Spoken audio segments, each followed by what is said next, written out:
أضحى الإسلام لنا دينا وجميع الكون لنا وطنا، توحيد الله لنا نور أعددنا الروح له سكنا.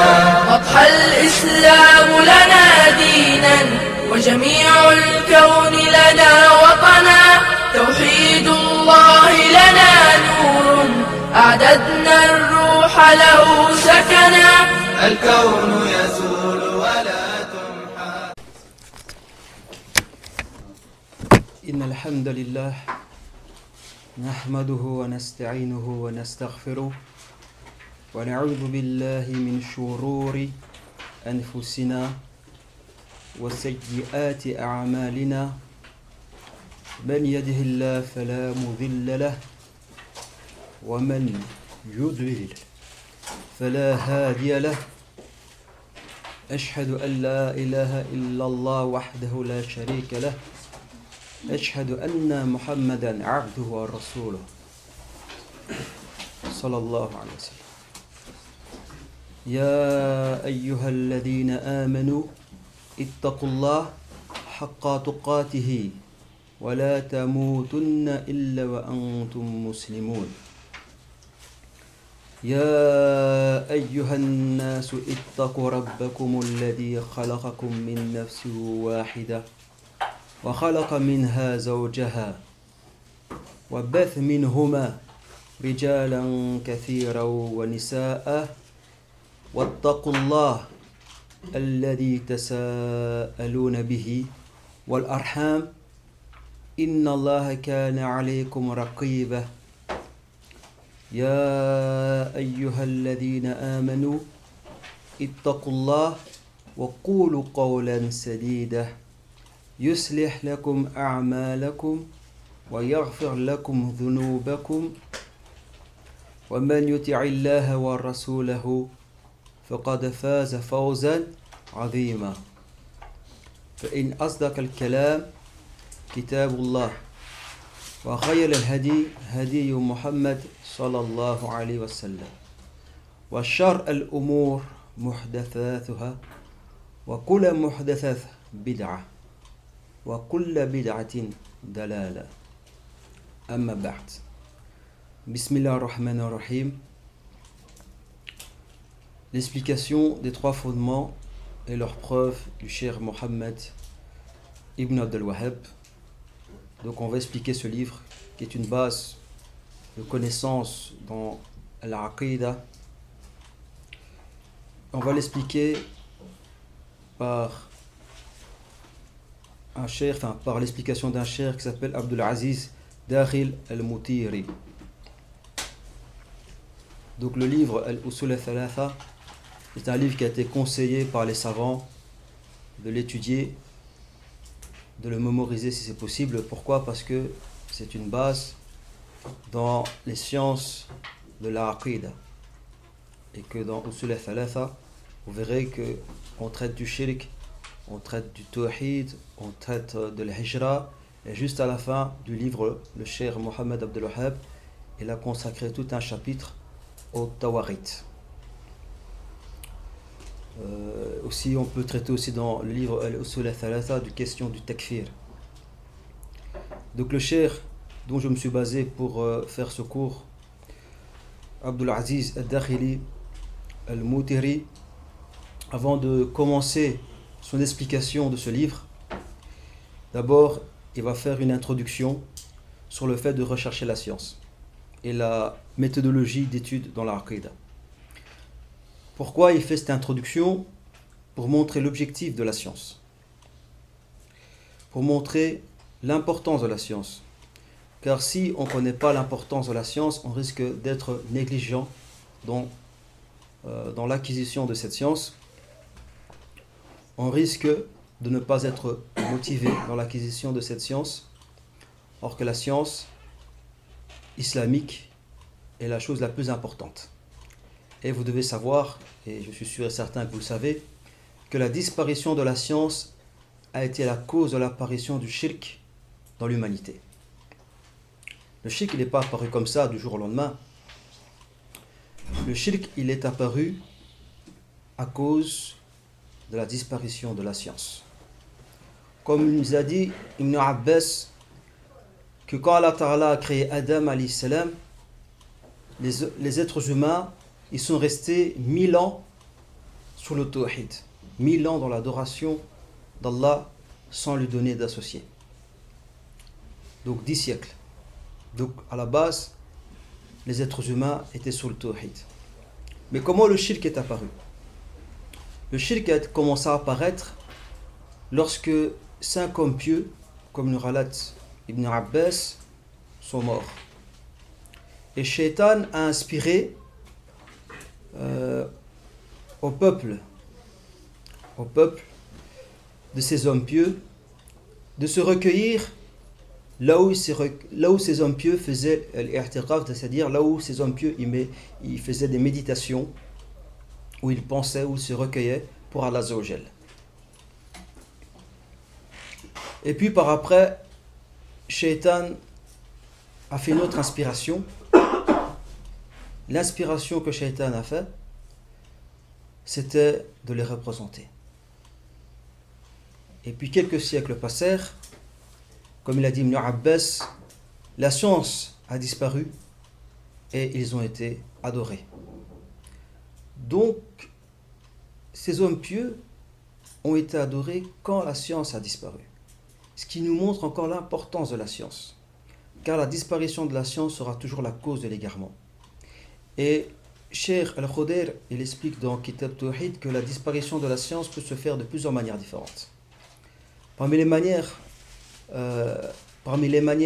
par lesquelles la science disparaît, il y a le fait que plus personne ne prêche la science.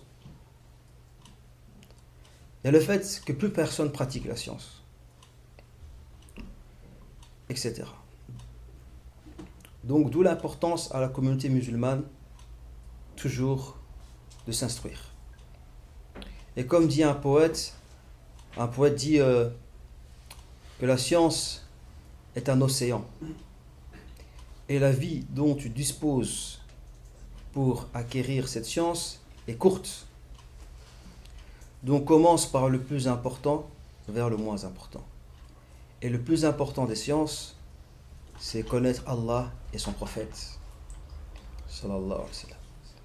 Il est triste que des gens consacrent des nuits blanches pour étudier leur examen à l'université ou en secondaire, consacrent des heures et des heures pour avoir un diplôme, mais ils consacrent peu de temps pour apprendre la religion d'Allah Ta'ala.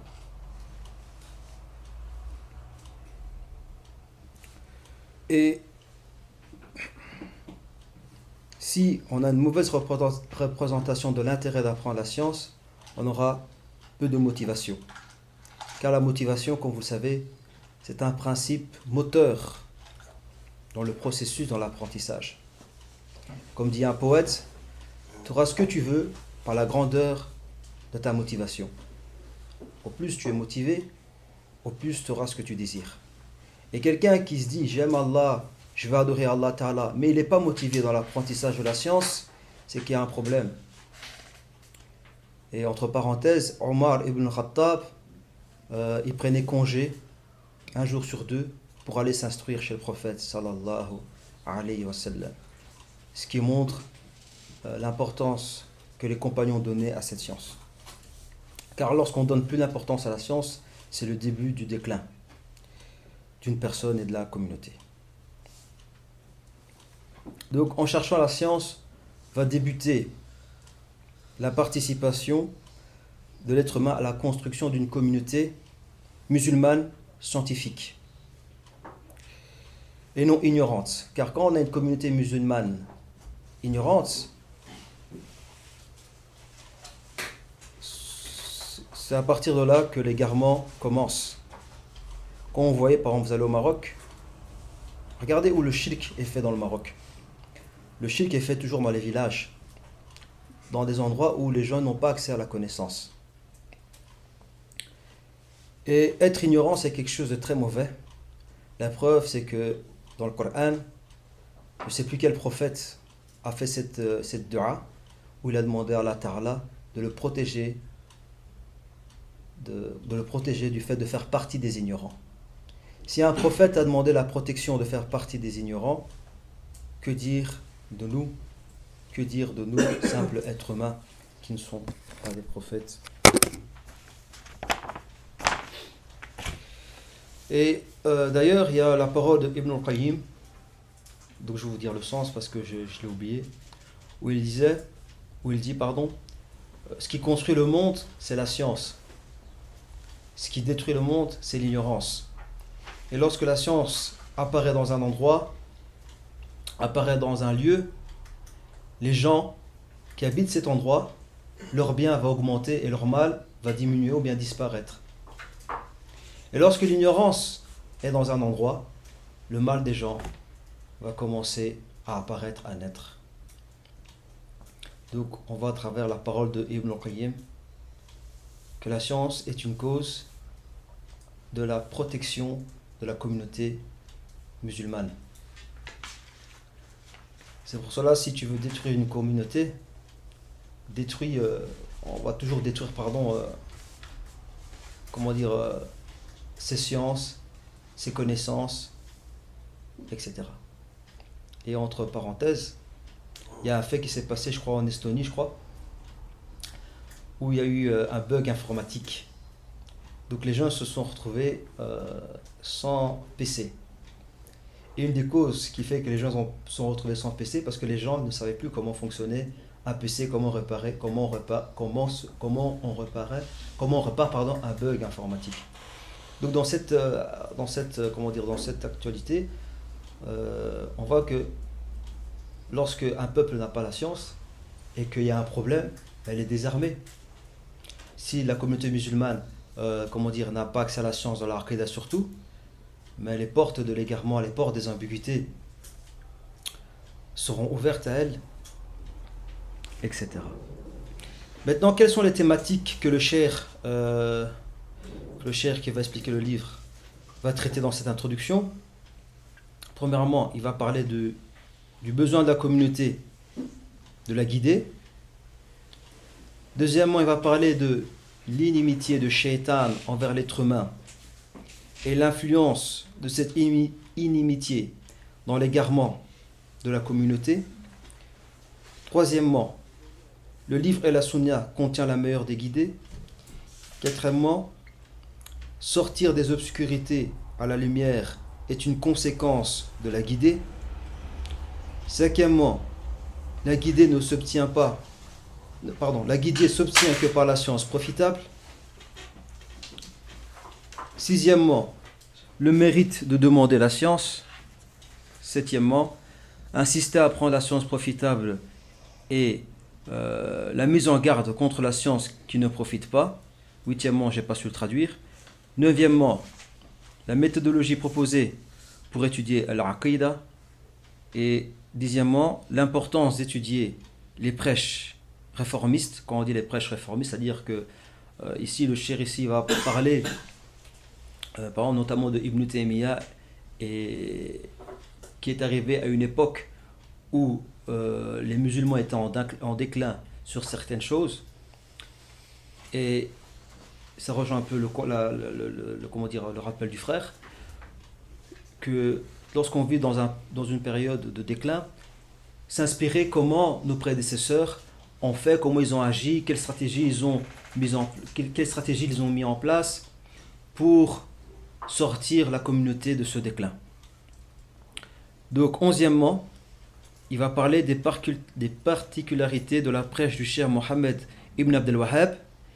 Et douzièmement, il va faire un résumé de la biographie du cheikh Mohammed ibn Abdel Wahhab. Voilà, donc je ne sais pas si je vais traiter tous ces points-là. On verra, Inch'Allah. Donc, ainsi le cheikh Abdul Aziz ibn Dakhil al-Mutari, il dit: le besoin de la communauté de la science divine est précieux comme un diamant, car il ne sera sauvé seulement par le fait qu'Allah Ta'ala va les guider. Donc ça rejoint un peu le dars du frère. Donc la communauté a besoin de la science, et la communauté ne peut être sauvée qu'en mettant en pratique la guidée d'Allah Azza wa Jal. Et qu'est-ce qui a poussé le cheikh à dire cela? Qu'est-ce qui a poussé le cheikh à dire que la communauté musulmane a besoin de la guider? C'est le hadith al-Qudusi qui a été rapporté par Muslim, où Allah Azza wa Jal, il dit: ô mes serviteurs, vous êtes tous égarés, sauf celui que j'ai guidé. Demandez-moi de vous guider et je vous guiderai. Donc Allah Ta'ala, dans ce hadith, il dit qu'on est tous égarés. On est tous dans le dalal. Et qu'il faut demander à Allah Ta'ala la guider. Et faire les causes pour obtenir cette guidée. Cette guidée ne va pas tomber comme ça du ciel tout seul. Et la cause pour obtenir cette guidée, il faut l'apprendre. Car la base de la guidée, c'est la science. Donc ce qui fait qu'on a besoin de s'instruire pour avoir accès à cette guidée. Et un besoin est provoqué par un manque, est provoqué par une privation d'une chose. Donc Allah Ta'ala, dans ce hadith Qudusi, il nous informe qu'on est privé de guider. Tant qu'on ne lui demandera pas qu'il nous guide, on sera privé de cette guidée. Tant qu'on ne fera pas les causes pour bénéficier de cette guidée, on en sera privé. Et quand est-ce qu'on va bénéficier de cette guidée? Lorsqu'on va faire les causes, lorsqu'on va chercher la science. C'est là qu'on va bénéficier de cette guidée et c'est là qu'on va sortir de l'égarement. Et c'est ce que les ennemis de l'islam, ils ont compris. Ils ont dit: si on veut égarer les musulmans, avoir le dessus sur eux, empêchons-les de s'instruire.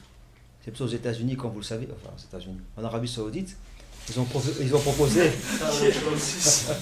C'est vrai, c'est l'Amérique 2. C'est l'Amérique 2. C'est le deuxième état. Enfin, c'est le deuxième état dans le pays du Golfe. 50, ah oui, c'est le 52e.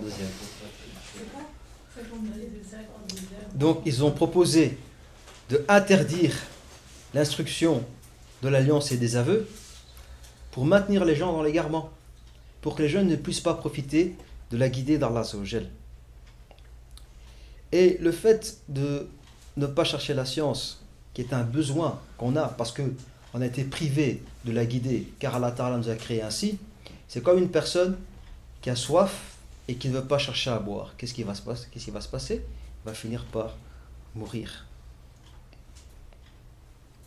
Donc, c'est toute la société musulmane qui a besoin de la science. Donc, toute la société musulmane a besoin de la science, non comme dit certains théoriciens américains, qui disent que c'est la minorité dominante qui doit avoir accès à la science. Donc ça, c'est un principe qui n'existe pas en islam. De dire que c'est la minorité dominante qui doit avoir accès à l'islam. La preuve, l'université de Harvard, c'est comme ça qu'on dit, hein, Harvard, il n'y a que certaines minorités, certaines classes parmi les Américains qui peuvent y aller. Tous les Américains ne peuvent pas aller à Harvard. Cette pensée, cette façon de raisonner n'est pas présent dans l'islam. Dans l'islam, tout le monde doit avoir accès à la science. Et lorsqu'on vous regardez la biographie de certains savants, on va se rendre compte que beaucoup de savants, ils étaient issus de parents esclaves. Leurs parents étaient esclaves et ils ont fini par devenir des savants et ils ont fini par devenir des modèles dans la société. Tandis qu'en Occident, tu naissais esclave, mais toute ta vie tu restais esclave. Tu n'avais pas accès à l'instruction. Ceux qui avaient accès à l'instruction, c'était les hommes et pas les femmes. C'est pour ça, dans le 19e siècle, plus ou moins 1800-1700, 40% de femmes, enfin beaucoup de pourcentage de femmes, en tout cas plus de 40, ne savaient pas signer, car elles ne savaient pas lire et écrire. Alors que nous, communauté musulmane, on a eu des grandes savantes comme Aïcha, des grandes savantes comme Hafsa, qui savaient lire, écrire, qui instruisaient la communauté, Aïcha qui instruisait les hommes. Donc eux qui nous parlent de l'égalité des femmes, de l'émancipation des femmes, on n'a rien à apprendre d'eux. C'est eux qui doivent apprendre de nous. Puisque les femmes, ont instruit beaucoup d'hommes dans cette communauté musulmane. Notamment Ibn Taymiyyah, il a eu beaucoup de chères femmes, 80 chères femmes, et qui est l'un des plus grands savants de l'islam. Donc c'est malheureux de voir que cette pensée de dire que la science, comment dire, qu'il n'y a qu'une minorité qui doit avoir accès à la science, cette pensée se retrouve dans les musulmans actuellement maintenant. Comment cette pensée, comment dire, elle a colonisé les musulmans? Par exemple, si on parle de la science du takfir, certains ils te disent non, le takfir, apprendre le takfir aux musulmans, c'est une fitna. Il n'y a que les savants qui peuvent rendre mécréants, il n'y a que les savants qui peuvent apprendre la science du takfir. Ce qui est complètement faux. C'est complètement faux, parce que la science du takfir est une adoration. Une adoration n'est pas limitée qu'aux savants. Toute adoration, comment dire, toute la communauté musulmane doit avoir accès à cette adoration. Et la condition pour adorer Allah Ta'ala, c'est la conformité et la sincérité. Et le takfir est quelque chose qui est réservé à, comment dire, qui concerne tous les musulmans. Par exemple, un musulman, par exemple, devient chrétien demain, ou bien un musulman urine sur le Coran. On va dire quoi? On va dire qu'il n'y a que les savants qui peuvent les rendre mécréants. C'est faux. Pourquoi? Parce que c'est des choses connues par nécessité que ça fait sortir de l'islam. Et il y a des choses entre les savants et des gens simples comme nous sommes égaux dans la science. Et dans des choses où on est égaux avec les savants, où nous sommes égaux avec les savants, on a le droit de se prononcer. Comme le tawhid et le shirk. Le savant et le musulman, le savant et le simple musulman sont égaux. Et c'est vrai que dans certains sujets, comme ils ont dit les savants, on appelle ça al-mas'alatul khafiyya, donc des sujets subtils, c'est vrai. Il faut avoir certaines connaissances. C'est particulier aux savants parce que c'est des sujets un peu précis.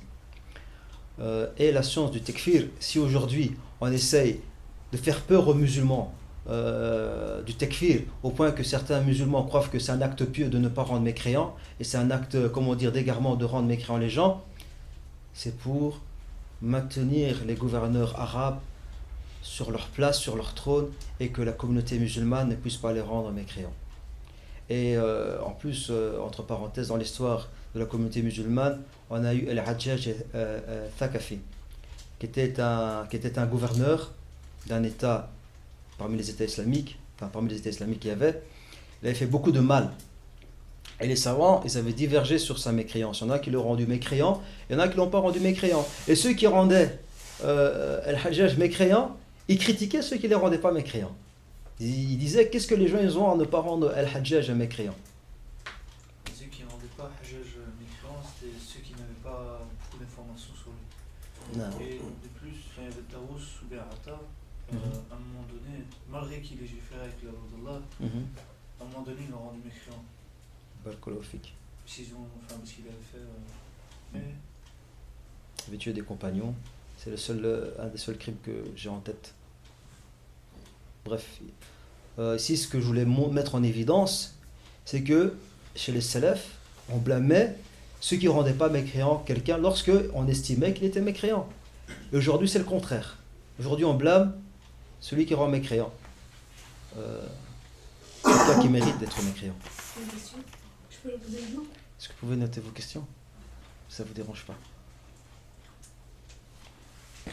Donc le cheikh qui explique le livre, il dit: il nous est venu la meilleure des guidées. Et la meilleure des guidées, c'est la guidée de Mohammed sallallahu alayhi wa sallam. Et il prend un hadith, un verset pour justifier cela. C'est quand Allah Ta'ala dit: Inna hadha al-Qur'an yahdi allati hiya aqwam. Certes, le Coran guide vers ce qu'il y a de plus droit. Et c'est pour cela que cette communauté est la meilleure des communautés, qu'on a fait sortir pour les gens. Donc le cheikh il dit ici que cette communauté est la meilleure des communautés qu'on a fait sortir pour les gens. Pour quelle raison? Parce que elle a la meilleure des guidées. Elle a la meilleure des guidées. Et que cette guidée, que cette communauté a, est bâtie sur une science authentique et le suivi de l'agrément d'Allah, en obéissant à ses commandements et en rendant véridique sa promesse. Donc on est la meilleure des communautés parce qu'on suit la guidée du Créateur. Parce qu'on se base sur la science du Créateur. On n'est pas la meilleure des communautés parce qu'on est la plus riche. Comme certaines personnes croient que les Américains ou les Européens, c'est la puissance au monde, la première puissance au monde, parce qu'ils sont riches. Et comme ils sont riches, il faut adopter leurs valeurs. En adoptant leurs valeurs, on sera riche aussi. On sera aussi une très grande puissance au monde. Et ceci est complètement faux, car le cheikh ici il va dire que la guidée, c'est le fait de s'attacher à l'agrément d'Allah et aussi s'éloigner, mettre en garde contre les waswas de Shaitan, contre l'obéissance de Shaitan. Et ce qui fait de nous les meilleurs des peuples, c'est parce qu'on suit la guidée d'Allah. Et dans l'islam, il n'y a pas cette vision des choses, pays développé, sous-développé, que le pays développé c'est celui qui est le plus riche et le pays sous-développé c'est celui qui est le moins riche. Et même il disait, Sayyid al-Qutb, il disait le pays sous-développé c'est un pays qui a des valeurs, des valeurs qui n'élèvent pas le peuple moralement, intellectuellement, etc. Parce que Sayyid al-Qutb il a vécu aux États-Unis. Il a vu comment le peuple américain il vivait d'une manière désastreuse. Et puis c'était un cause à son repentir. Pourquoi? Parce qu'il voyait que la société, la plus grande société, une société qui se dit la première puissance mondiale, sa population vive comme des gens au Moyen-Âge. Et que des gens qui ne sont pas comme les Arabes ou bien comme les pays musulmans, qui ne font pas partie de la première puissance mondiale, les populations qui composent cette puissance, qui ne font pas partie de la première puissance mondiale, ont des bonnes moralités, ont des bonnes valeurs. Pourquoi? Parce qu'ils suivent la guidée d'Allah. Et c'est là qu'il a compris qu'un peuple développé, c'est un peuple qui se base selon le Coran et la Sunna. Et non un peuple qui veut suivre les idéologies qui ont été inspirées par Shaitan et qui égarent l'humanité.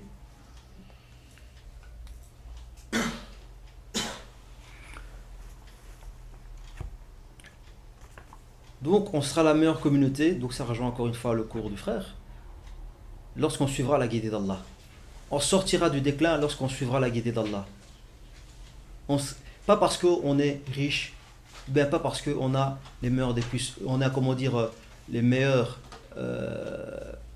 l'arme nucléaire ou etc. On est la meilleure des communautés parce qu'on suit la guidée d'Allah et qu'on s'éloigne du fait d'obéir à Shaitan. Et le cheikh ici va montrer ici, par rapport à l'obéissance de Shaitan, il va venir avec un verset où Allah Ta'ala il dit وَمِنَ النَّاسِ مَنْ يُجَادِلُ فِي اللَّهِ بِغَيْرِ عِلْمٍ وَيَتَّبِعُ كُلَّ شَيْطَانٍ مَرِيدٍ كُتِبَ عَلَيْهِ أَنَّهُ مَنْ تَوَلَّاهُ فَأَنَّهُ يُضِلُّهُ وَيَهْدِي إِلَى عَذَابِ السَّعِيرِ. Donc Surat Al-Hajj versets 3 et 4. Donc, dans la traduction approximative, donc Allah Ta'ala dit, parmi les gens, il y en a qui discutent au sujet d'Allah sans science, et ils suivent tout shaitan rebelle. Et il était prescrit à celui qui s'allie à shaitan, il sera égaré, et il le guidera vers le châtiment de la fournaise.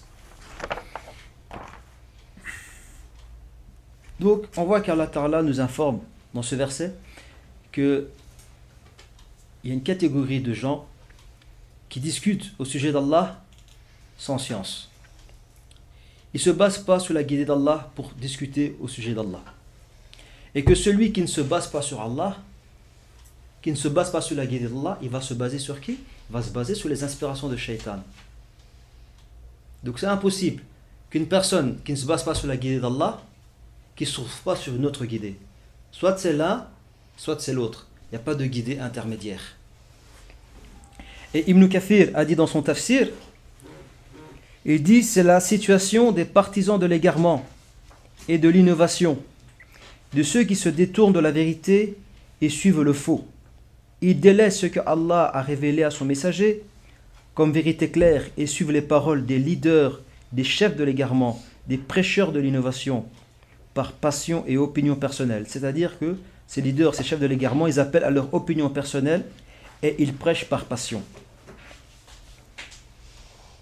Et c'est pour cela, Allah Ta'ala a dit à leur sujet, il y a des gens qui discute au sujet d'Allah sans science. Ibn Kathir, il a dit, ça signifie sans science authentique. Donc, c'est clair.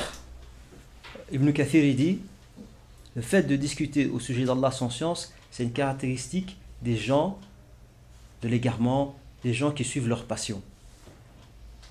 C'est pour cela, parfois on voit des prêcheurs qui appellent à leurs opinions, qui prêchent avec passion, avoir beaucoup de suivi, beaucoup de suiveurs, pardon, beaucoup de gens qui les suivent. Et certains ne comprennent pas, ils disent comment ça se fait que ces gens qui appellent à l'égarement, qui appellent aux passions, qui appellent à l'innovation, ils ont des suiveurs. En réalité, parce que l'être humain, il est parfois attaché à celui qui le ressemble. Il est parfois attaché à celui qui le ressemble. Comme ils appellent à la passion, à l'égarement, c'est pour cela, les gens le suivent, parce que c'est en conformité avec leur penchant intérieur. D'où c'est pour ça qu'on trouve certains prêcheurs, dont je ne vais pas vous dire le nom, vous connaissez, ils ont beaucoup de partisans, beaucoup de suiveurs. Pourquoi? Parce qu'ils rassurent. Ils disent ouais, c'est pas grave, tu peux enlever le voile, Allah il connaît ton cœur. Ou bien tu vas lui demander, est-ce que je peux écouter la musique, à dire écoute ce que dit ton cœur. Écoute ce que dit ton cœur. Donc depuis quand le cœur, il est, une base pour savoir si je peux faire une chose ou pas. Donc les gens ils aiment, ils disent c'est bien. Il frustre pas mon âme. Donc quand je l'écoutais, il va dire ce que mon âme veut entendre. Donc, et entre parenthèses, Bill Clinton. Un jour, on a posé la question à Bill Clinton, c'est le président des États-Unis, l'ancien président des États-Unis avant Bush. D'ailleurs, au Koweït, il y a un imam, il a fait des du'a, il demandait à Allah Ta'ala qu'il guide Bush pendant qu'il était en train de tuer les musulmans. Allah musta'an. Et Bill Clinton, qui était le président avant Bush, connaissez lui aussi qui a tué des musulmans. Il a trompé Hillary Clinton, elle aussi qui tue aussi les musulmans. Mais alhamdoulilah, ils sont au paradis, les musulmans dont il tue. Il a eu des rapports intimes avec sa secrétaire. Ça fait tout un tollé, ça s'est su. C'était juste avant les élections. C'était la honte, etc. Et après, elle était quand même élue. Et on a demandé, mais ce personnage, c'est un pervers. Comment les gens peuvent les lire? Et puis une personne a répondu, elle a dit, c'est parce que les gens élisent des gens, qui sont semblables à eux. Ils se reconnaissent à travers les personnes dont ils élisent. Comme Michel Dardenne qui est mort dernièrement, qui était un alcoolique, qui venait saoul au Parlement. Mais les gens l'élisaient, pourquoi? Parce qu'il aimait bien. Vas-y, dans une épicerie en Italie, il pose des questions aux gens, pourquoi vous votez Silvio Berlusconi? Ouais. Et un homme a dit je vote pour lui parce que si j'avais le même argent que lui, les mêmes femmes, etc., je ferais exactement la même chose que lui. Voilà. Donc on voit, donc il ne faut pas s'étonner. Quand les gens ils suivent un prêcheur, et ils sont nombreux, qui appellent à l'égarement, parce qu'ils aiment ça. Parce que c'est ça qu'ils veulent. Ça correspond effectivement à leurs attentes.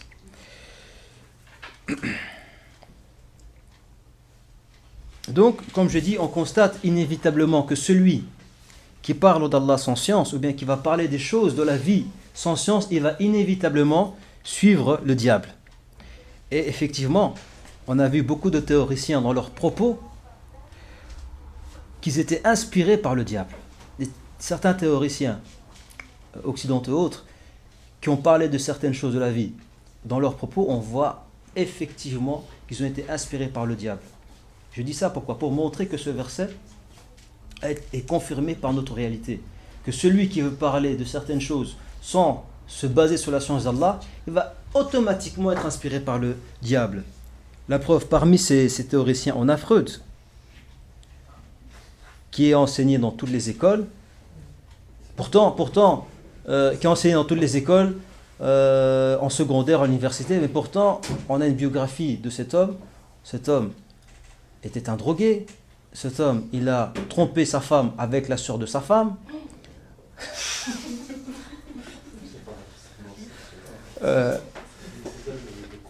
Cet homme, il souffrait de dépression, etc. Et pourtant, il a enseigné dans les écoles il a enseigné dans les manuels scolaires. Et parmi ces théories, on voit vraiment que c'est l'inspiration du diable. C'est lorsqu'il a mis au point l'idée que tout homme et toute femme gardaient des tendances homosexuelles, vestiges de sa bisexualité originelle,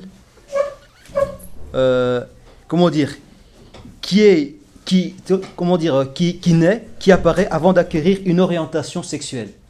C'est-à-dire que Freud, lui, qu'est-ce qu'il dit ici? Il dit, l'être humain, quand il naît, il a une attirance pour l'homme, pour la femme. C'est-à-dire, s'il est homme, il peut avoir une attirance sexuelle. Non, il a une attirance sexuelle pour l'homme et une attirance sexuelle pour la femme. Et après, il fait son choix. Donc, si ça le plaît d'être avec un homme, il sera avec un homme. Si ça le plaît d'être avec une femme, il sera avec une femme. Donc, cette théorie est purement chétanesque. Bon, bref. Et satanique, excusez-moi. Et Shaitan, qu'est-ce qu'il a dit? Il a dit à Allah, il a fait une promesse à Allah, il lui a promis. Il a dit, je vais changer la création. Et il a ses alliés qu'il utilise pour changer la création. Et certains biographes, par rapport à Freud, certains biographes et chercheurs, ils ont conclu que Freud avait fait 2 pactes avec le diable. Il avait fait 2 pactes avec le diable, notamment un de ses disciples qui s'appelle Fritz Witzless, je suis pas allemand, qui est né en 1880 et mort en 1950. Il a dit que Freud lui a dit un jour qu'il agissait en tant qu'avocat du diable.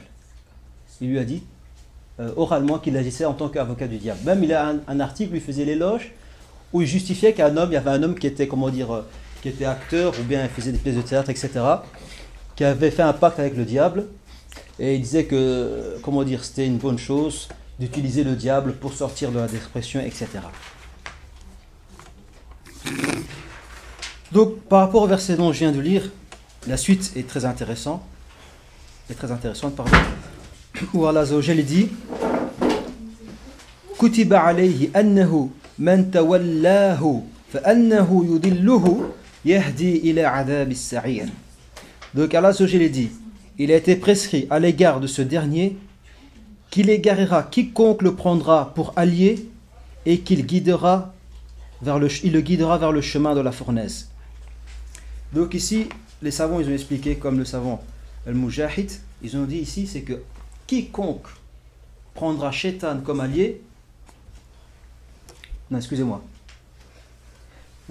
c'est-à-dire que Allah Ta'ala a prescrit dans son destin universel l'égarement, comme il a dit Mujahid, que Allah Ta'ala a prescrit dans son destin universel, fermez les parenthèses, ouvrez les parenthèses, que Allah Ta'ala a prescrit, qu'Allah Ta'ala a prescrit dans son destin universel l'égarement, fermez les parenthèses. Quand on dit destin universel, c'est-à-dire que le fait de suivre Shaitan est une cause où tu seras automatiquement égaré, ça fait partie du destin universel. Quand on dit destin universel, c'est qu'Allah Ta'ala a mis des causes universelles.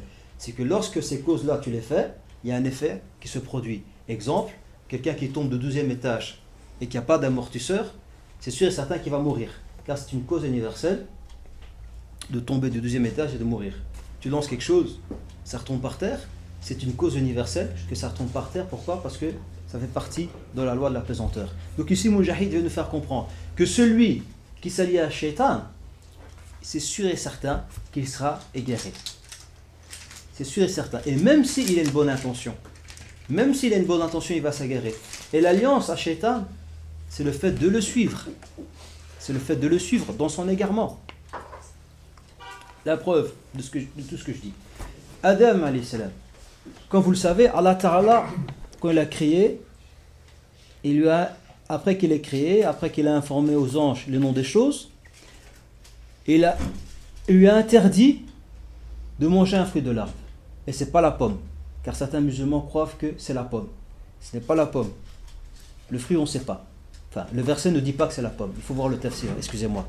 Ce n'est pas la pomme. Et Shaitan est venu chez Adam alayhi salam. qu'est-ce qu'il lui a dit? Il lui a dit, ton Seigneur t'a interdit de manger de ce fruit pour que tu ne sois pas un ange et pour que tu ne vives pas très longtemps. Que tu n'aies pas une longue vie, pardon. Et Shaitan, et Adam alayhi salam, ça jouait sur son intention. Qu'est-ce qu'il s'est dit? Il s'est dit, je vais manger ce fruit. Comme ça, en mangeant ce fruit, je vais devenir un ange, et en devenant un ange, je vais mieux adorer Allah. Et je vais vivre plus longtemps, et je vais adorer Allah Ta'ala plus longtemps. Donc Shaitan, il a mis une bonne intention. Donc Adam, il a approuvé. Adam, alayhi salam, il a approuvé ce waswas de Shaitan. Et quand il a mangé ce fruit, qu'est-ce qui s'est passé? Il s'est égaré. Et Allah Ta'ala n'a pas pris en considération sa bonne intention. Allah Ta'ala n'a pas pris en considération la bonne intention de Shaitan. Et ce qui prouve quoi? Ce qui prouve ici, celui qui va s'allier à Shaitan, même s'il a une bonne intention, il va quand même s'égarer. Et la preuve, on le voit actuellement. Ceux par exemple qui utilisent la démocratie pour mettre la sharia. La démocratie, comme a dit un shir, c'est la législation de Shaitan. Qui sont alliés à Shaitan en suivant la démocratie. Eux tous, ils se sont égarés. Un Nahda qui voulait au début, qui prêchait la sharia, qui prêchait le khilafa. En rentrant dans la démocratie, qu'est-ce qu'il a fait? Ils ont dit que la sharia ne sera pas la source de législation. Mursi, même chose. En rentrant dans le Parlement, qu'est-ce qu'il a fait? Je donnerai la liberté religieuse à tout le monde. Ça implique comme quoi? Que l'apostasie sera permise en Égypte. Ceci confirme le verset que je viens de dire, que toute personne qui va s'allier à Shaitan en suivant sa législation, en suivant son système, en suivant son idéologie, il va s'égarer, même s'il a une bonne intention. Donc le cheikh ici, il continue, il dit certes Allah a informé que ses ennemis, Allah Ta'ala a informé que ses ennemis sont les alliés des shéatines et que les gens se divisent en deux catégories. Première catégorie, c'est les partisans d'Allah. Deuxième catégorie, c'est le partisan des shéatines. Et après, il cite le verset. C'est un verset très important ici, que je vais citer. Où Allah Azzawajal dit وَلَا تَأْكُلُوا مِمَّا لَمْ يُذْكَرِ اسْمُ اللَّهِ عَلَيْهِ وَإِنَّهُ لَفِسْقٌ وَإِنَّ الشَّيَاطِينَ لَيُوحُونَ إِلَى أَوْلِيَائِهِمْ لِيُجَادِلُوكُمْ وَإِنْ أَطَعْتُمُوهُمْ إِنَّكُمْ لَمُشْرِكُونَ. Donc Allah Azzawajal dit dans ce verset, donc Surat Al-An'am, verset 6, Surat 6, pardon, verset 121, ne mangez pas les choses où on n'a pas mentionné le nom d'Allah dessus, donc c'est-à-dire les bêtes. Certes, ceci est une perversité. Et les diables, les shéatines, font des inspirations à leurs alliés pour polémiquer avec vous. Si vous les obéissez, vous serez des associateurs. Donc ce verset a une cause de révélation. Et la cause de révélation a été rapportée par le compagnon Ibn Abbas, à qui on attribue la parole de kufr duna kufr. Et c'est le cher Abu Mohammed al-Maqdisi qui a souligné cela. Pourquoi? Parce que Ibn Abbas, comme vous le savez, ceux qui disent que les gouverneurs aujourd'hui, ce qu'ils font, c'est du kufr duna kufr, en se basant sur la parole de Ibn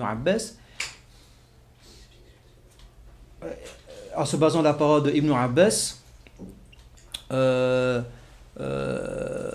voilà. Donc ceux qui disent que gouverner par autre ce qu'Allah a révélé, c'est du kufr duna kufr, et à qui le fait de dire kufr duna kufr on attribue à Ibn Abbas, nous a rapporté la circonstance dans laquelle ce verset a été révélé. Pourquoi je dis cela? Parce qu'on va voir par la suite pour quelle raison dans ce verset Allah Ta'ala l'a appelé ceux qui vont obéir au west-west de Shaitan, aux alliés de Shaitan, aux alliés de Shaitan, ce sont des associateurs. Et après, rappelez-moi si j'oublie, pour quelle raison j'insiste de dire que c'est Ibn Abbas qui était à la cause de la révélation. Rappelez-moi si je l'oublie. Donc, Cheikh Shinqaiti, il a rappelé dans son tafsir la cause de la révélation de ce verset. C'est très important, qui nous a été relaté par Ibn Abbas, Cheikh Shnokaiti, il dit: il y a eu une polémique entre les partisans du miséricordieux et les partisans de Shaitan au sujet d'un statut légal parmi les statuts légaux concernant le licite et l'illicite. Et les partisans du miséricordieux suivent la législation du miséricordieux contenue dans sa révélation, dans ce qu'il a interdit. Et les partisans de Shaitan suivent l'inspiration de Shaitan dans ce qu'il a rendu licite. Allah a jugé entre les deux, donc entre ces deux partisans. Et il a donné une décision juridique dans ce qu'ils divergeaient, qui est une décision juridique céleste coranique récitée dans la sourate Al-An'am, les bestiaux. Et ceci du fait que Shaitan, lorsqu'il a inspiré à ses alliés en leur disant: demandez, questionnez à Mohammed sallallahu alayhi wa sallam au sujet des moutons, qui est devenu une bête morte. Qui l'a tué? Ils ont répondu: c'est Allah qui l'a tué. Ainsi les alliés de Shaitan ont dit: les bêtes mortes, c'est donc Allah qui l'a tué. Et c'est Allah qui l'a tué et immolé. Alors comment ce que Allah Ta'ala a immolé, tué, vous dites que c'est illicite, et que vous dites que ce que vous avez immolé de vos mains est licite? Cela implique que vous êtes meilleur que Allah et que votre émulation est plus licite que la bête morte que Allah a tuée. Donc Ibn Abbas, celui qui a rapporté cette narration, et il y a consensus, comme l'a dit le Cheikh Shnokaiti, sous la circonstance de la révélation de ce verset. Donc il y a eu une polémique entre les partisans d'Allah et les partisans des Shayatin. Cette polémique concernait au sujet de la bête morte. Ils disent: voilà, la bête morte, c'est qui l'a tuée? C'est Allah qui l'a tuée. Donc si c'est Allah qui l'a tuée, donc elle est licite. Et puis ils disent que leur bête, les partisans d'Allah, ils disent que leur bête morte à eux, dont ils ont, pardon, pas les bêtes mortes, la viande dont ils ont immolé est licite et la bête morte est illicite. Mais pourtant la bête morte illicite, c'est Allah qui l'a tuée. Donc vous voulez dire que votre bête que vous tuez est licite et la bête qu'Allah Ta'ala a tuée directement est illicite? Donc ça revient à ce que vous êtes meilleur que Allah Azzawajal et que votre bête que vous avez tuée est plus licite que la bête morte que Allah Ta'ala a tuée sans qu'on l'immole. Donc ils ont une ambiguïté. Les alliés de Shaitan ont essayé de leur mettre une ambiguïté. Le but de cette ambiguïté, c'était de leur pousser à légiférer la consommation de la bête morte. Et Allah Ta'ala a révélé ce verset. Dans ce verset, il leur montre que si vous les obéissez, qu'est-ce qui va se passer? Si vous le suivez dans leur ambiguïté, qu'est-ce qui va se passer? Vous serez des associateurs. Donc, la raison pour laquelle ils seront des associateurs, parce qu'ils vont rendre quelque chose licite sans s'appuyer sur la législation d'Allah. Ils vont s'appuyer sur la législation de Shaitan. Et Shnokaiti dit dans son tafsir, il dit que celui qui suit la législation de Shaitan, qui s'oppose à la législation du miséricordieux, est un mushrik billah, c'est-à-dire il est un associateur vis-à-vis d'Allah. Donc on voit que le terme associateur, parce que certains croient que le terme associateur, on l'applique envers celui qui adore les tombes, ou bien envers celui qui adore les statues. Mais le terme associateur peut s'appliquer envers celui qui suit la législation de Shaitan et qui délaisse la législation d'Allah. Et c'est pour cela, Al-Khazan, qui est aussi un mufassir très connu, lorsqu'il dit « In ata'tumuhum » donc si vous les obéissez, il explique que cela signifie que vous serez comme eux dans le shirk. Et Zajaja a dit: dans ce verset, il y a en lui une preuve que celui qui rend licite une chose parmi ce que Allah a rendu illicite, ou illicite ce que Allah Ta'ala a rendu licite, c'est un mushrik. Et certes, on l'appelle mushrik parce qu'il aura affirmé, approuvé qu'il a pris un législateur en dehors d'Allah. Et c'est pour cela que c'est un mushrik. Référence Tafsir de Al-Khazan, volume 2, page 147. Donc encore une fois de plus, donc je redis ce que je viens de dire, on constate que mushrik, ce n'est pas simplement celui qui adore des tombes, c'est aussi celui qui prend, qui se base pas sur la législation d'Allah pour déterminer des statuts légaux. C'est pour cela certains savants ils ont dit, quelqu'un qui fait l'effort de l'ijtihad, sans se baser sur le Coran et la Sunna, et qu'il arrive à la vérité, ils ont dit il aura quand même péché. Son péché, c'est quoi? C'est le fait qu'il s'est inspiré de sa propre personne pour faire un ijtihad, même s'il a atteint la vérité. Et de ce verset, on peut aussi déduire aussi que Satan utilise des arguments qui peuvent être acceptés rationnellement. La raison peut l'accepter, mais on ne va pas l'accepter parce que ça contredit les textes. Et ça, c'est une caractéristique de Shaitan. Même certains savants, ils ont dit la première cause de l'égarement de Shaitan, la première personne qui s'est égarée à cause de sa raison, c'est Shaitan. Lorsqu'il a dit, je ne peux pas me prosterner devant Adam alayhi salam, parce que je suis fait de feu, et lui, il est fait de la terre. C'est vrai que le feu est plus fort que la terre. Est plus fort que la terre. Mais ça ne justifie pas le fait d'être en contradiction avec l'ordre d'Allah, même si c'est en contradiction avec ta raison. Et comme disent aussi les savants, que les cieux, non, que le soleil et les idoles ont été adorés suite à une mauvaise analogie. Donc Shaitan, pour faire adorer les idoles, il vient avec une mauvaise analogie. Parce que certains savants ils ont appelé ça al-qiyas shaitaniya, l'analogie satanique. Donc il vient avec une analogie qui peut être acceptée par la raison, mais cette analogie amène quoi? Amène le kufr derrière.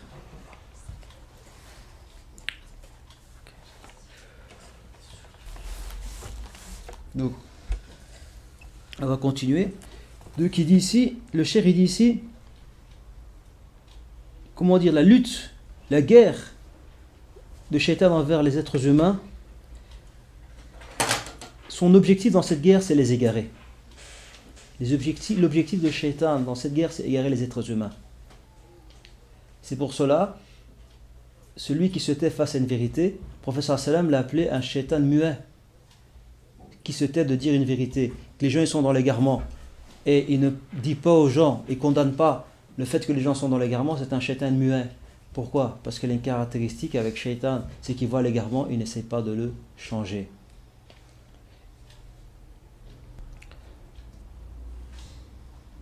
Et pour lutter contre cet égarement de Shaitan, il faut avoir la connaissance, il faut avoir la science. Et entre parenthèses, il y a une histoire d'un cheikh, un jour il a rêvé que Satan il venait dans son... Enfin, il a rêvé qu'un ange est venu le trouver. Et l'ange lui dit, voilà, je viens de la part d'Allah, et Allah m'a chargé de te dire que tu es pieux, et que tu peux faire ce que tu veux, parce que tu es pieux. Tu peux faire ce que tu veux, vas-y, fais le haram que tu veux, tu es devenu pieux. Et puis il a dit, et puis le cheikh il dit, mais ça t'es pas un ange, toi t'es un shaitan toi, tu vois. Et puis il a raconté ce rêve à ses élèves, et ses élèves lui ont dit, mais comment t'as fait pour savoir que c'était shaitan? Et il a répondu à ses élèves, il disait, écoutez, les prophètes sont plus pieux que moi. Et Allah Ta'ala n'a pas proposé cela aux prophètes. Qu'est-ce qu'il va proposer à moi, ceci à moi? Et puis Shaitan est revenu par après dans ce rêve. Il lui a dit, toi, si tu as été sauvé dans ma stratégie, c'est par ta science. C'est ta science qui a fait que tu m'as sauvé, que tu as été sauvé de ma stratégie. Et les salafs, ils disaient, quand Shaitan veut égarer quelqu'un, il le détourne d'abord de la science. Et quand il le détourne de la science, ça sera très facile pour lui de l'égarer. Donc je vais vous réciter un verset aussi. Où Allah Ta'ala dit Alam a'ad ilaykum ya bani Adam alla ta'budu shaytan innahu lakum aduwwun mubin an ya'buduni hadha siratun mustaqim. Allah Azza wa Jalla dit, n'ai-je pas pacté avec vous, ô enfants d'Adam, de ne pas adorer Satan? Certes, c'est un ennemi déclaré. Et de m'adorer, et ceci est le droit chemin. Donc ici, l'adoration de Shaitan, ici qui a été citée dans le verset, comme ils ont dit les savants, c'est pas l'adoration de prosternation ou bien l'adoration de l'immolation pour Shaitan.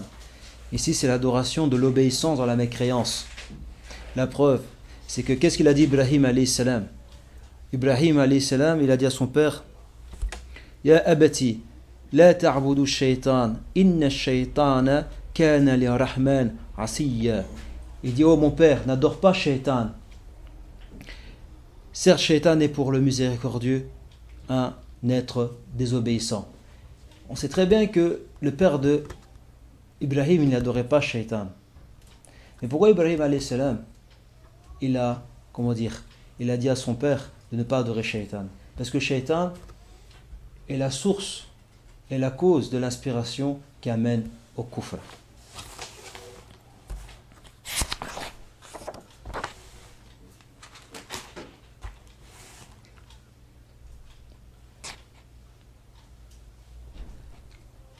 D'où l'importance de connaître la guidée d'Allah Azza wa Jal, de s'instruire, pour que la communauté musulmane doit s'instruire pour éviter qu'elle tombe dans le ruse de l'adoration de Shaitan. Donc on va arrêter là, Inch'Allah, et la semaine prochaine je parlerai du Fadlu Talab al-Ilm, le mérite de demander la science, Inch'Allah.